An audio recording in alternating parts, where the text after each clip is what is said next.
to people and say, this is a song I want. Then I didn't even know the song because I had to Google it. Because my friend had the song at her thing, Michelle. And I was like, well, I want the same song that Michelle had. I sent the song to the people.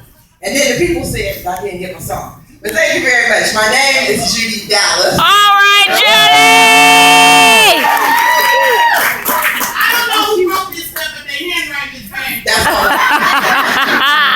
That's all right. And Judy Dallas is my real name. That is the name. That's my government name. all my friends now, they call me Judy Dallas. You really can't see people up here. But all my friends can't see people. Anyway, they call me Judy Dallas, and they used to say, you know what, Judy Dallas, that's a white girl's name. And I'm sure it is, because every time I go somewhere, you gotta sign in. And they come out, Judy Dallas. And I know the picture, the white girl appears right here, because I got it right here. And they go,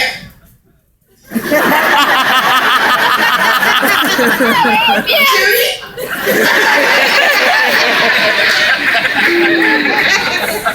Tell them I was adopted. Glad to be here tonight. I used to do stand-up comedy back in the 1900s.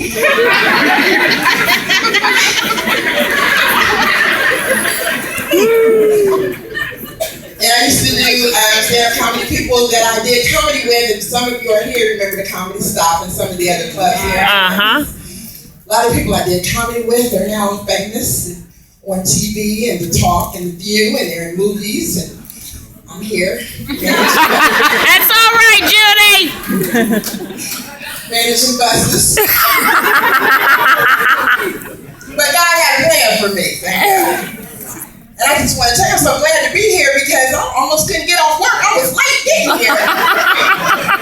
I'll never get off work. I was late getting here. My boss is here. I got to be careful. Two people, the devil is so treacherous, he had two people quit just to keep me from coming to do comedy. Right. That's all right. It's the honest God's truth. But my first shift and my second shift people. I also want to give a shout out to the people who went and stayed for me today. And then they beat me here. And my boss beat me here. But it's good to be here.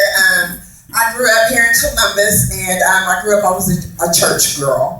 And I saw a lot of my church girls here that we were church girls growing up. A lot of them are now church ladies. A lot of them are first ladies. A lot of them are ministers. They're doing amazing things. Some are not as successful.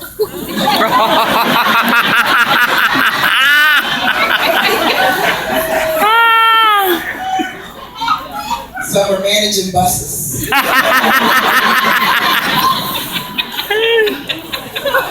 It's all right. I love buses. We didn't have a car when I was growing up. We took the bus everywhere we went. So when we used to travel, we used to go on the Greyhound bus. I'd be out on that platform and I'd be smelling that diesel fuel. I was a little kid. I smelled that diesel fuel. And I knew I was in for a great experience. She's silly.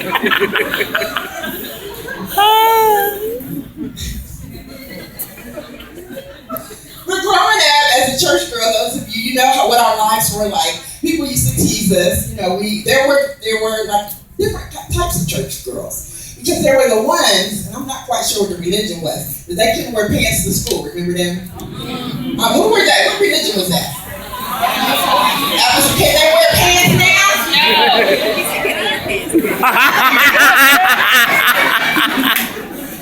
Then there were the Jehovah's Witnesses. Those girls, they didn't have Christmas or birthdays. And we really were troubled by that. And then there was us, the Baptist girls. You know who you are. We had reputations, us and the PKs, preacher's kids. Y'all know about that too. But we had parents who really decided that we needed to stay out of the fray. And you know, we wore our little church clothes to church every Sunday. And for me, my mom was a Christian. She was a mother of the church, and she dedicated her life to God and mine. I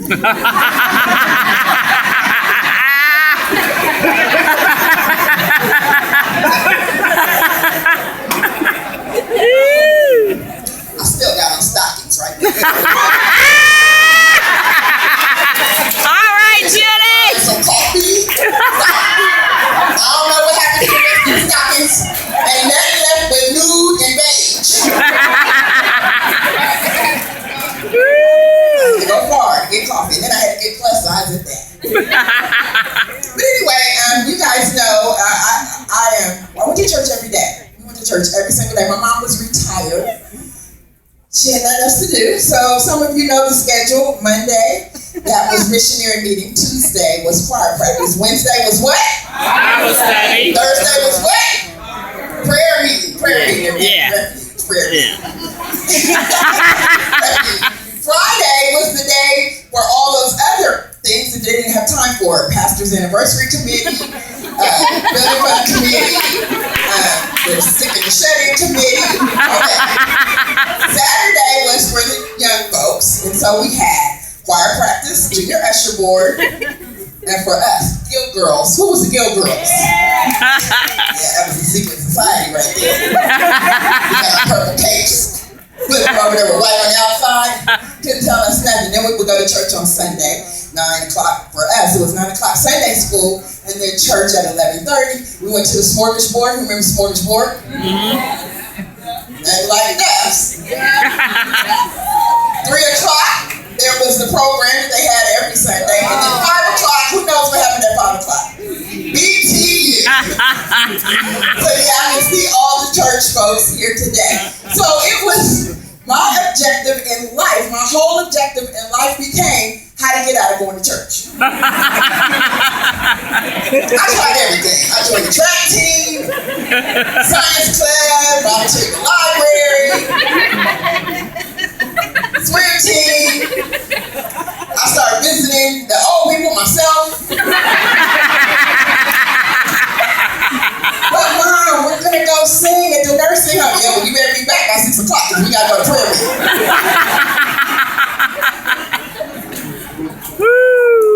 I remember one time I called myself, I was about 16 years old, and I had decided that, the only way that wasn't even really a way to get out of church. I wasn't allowed to spend the night at people's houses who didn't go to church. Right. And then go to church. And there's something to say about some parents. I guess got to do my little commercial. My mother picked my friends. Right. And she determined who I hung out with to sing.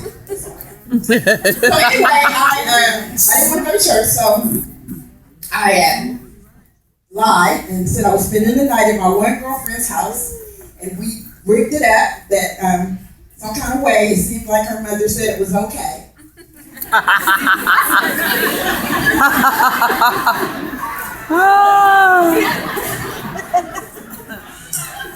And I went out with my boyfriend.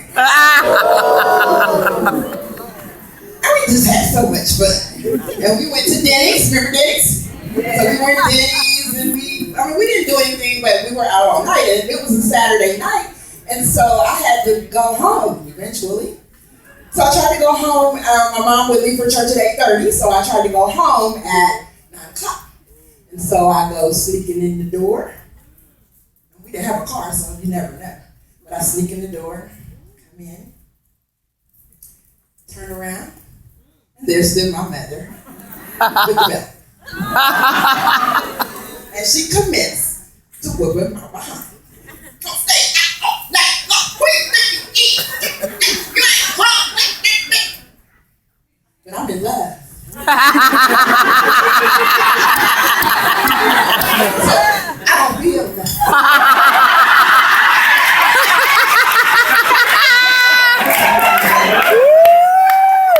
Matter of fact, I'm about sick of this whooping stuff.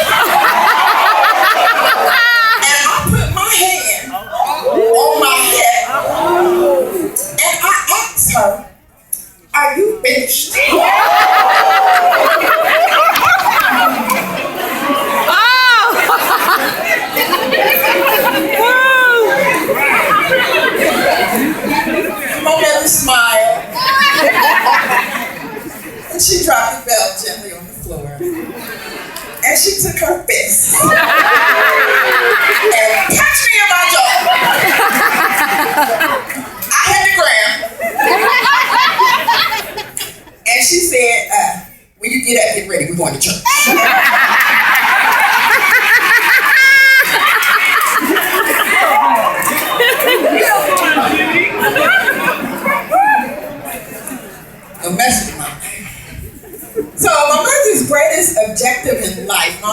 life, as her Christian life, was to ensure that I had a relationship with God.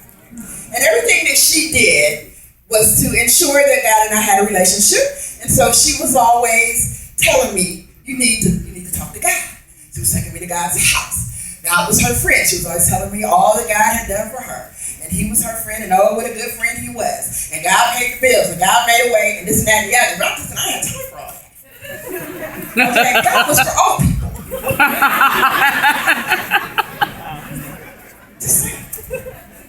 Our whole house, we had pictures of Jesus in every single room. We had about 12 Bibles.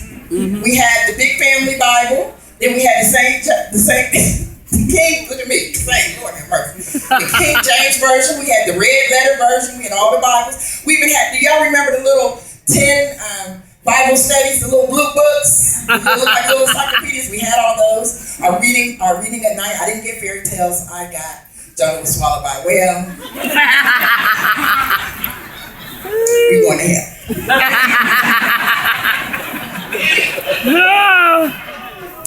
I was taught that you do not question God, that you don't argue with God, and especially in a thunderstorm, you sit down and shut up like God is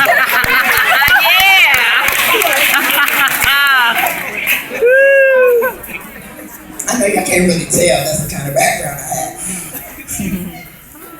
So, I just wasn't that interested in a relationship. But one time I was in high school and I had this. I was taking trigonometry. I had no business in the class. And so I wasn't doing well. I probably cheated a couple times. I was on the line of failing. So we had this test. The one that you either fail past the test or you go to summer school. I don't even know what it was. So I'm at home and I'm like, oh my God. I'm just like, Dallas, what ails you? I'm like, I got this test, Mom. She's like, well, just take it to Jesus.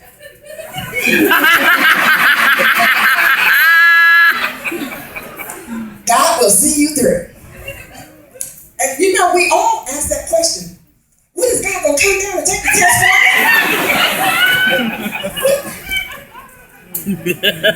So I go and I take the test. So I go in the classroom and the teacher passes out the test and I look at it, it's 30 questions and I can really identify about 3. And at the end of my rope, I don't want to go to summer school and I don't really want to fail. I don't know why I took this stupid class anyway. I think it was a boy in the class, I'm sure it was.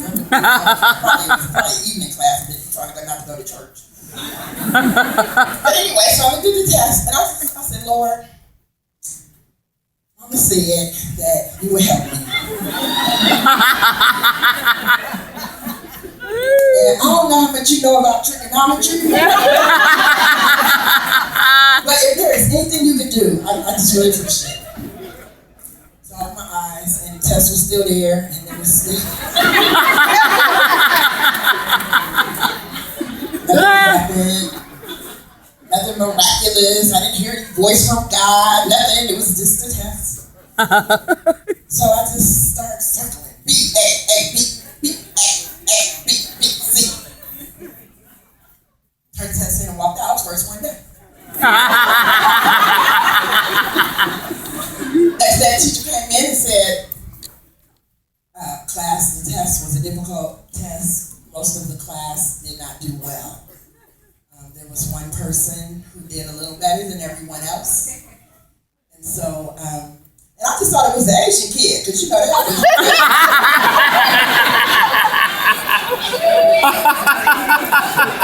So he walks over and he goes, Judy Dallas, I don't know how you did this. I got like 85. That was the beginning of the relationship with me and God.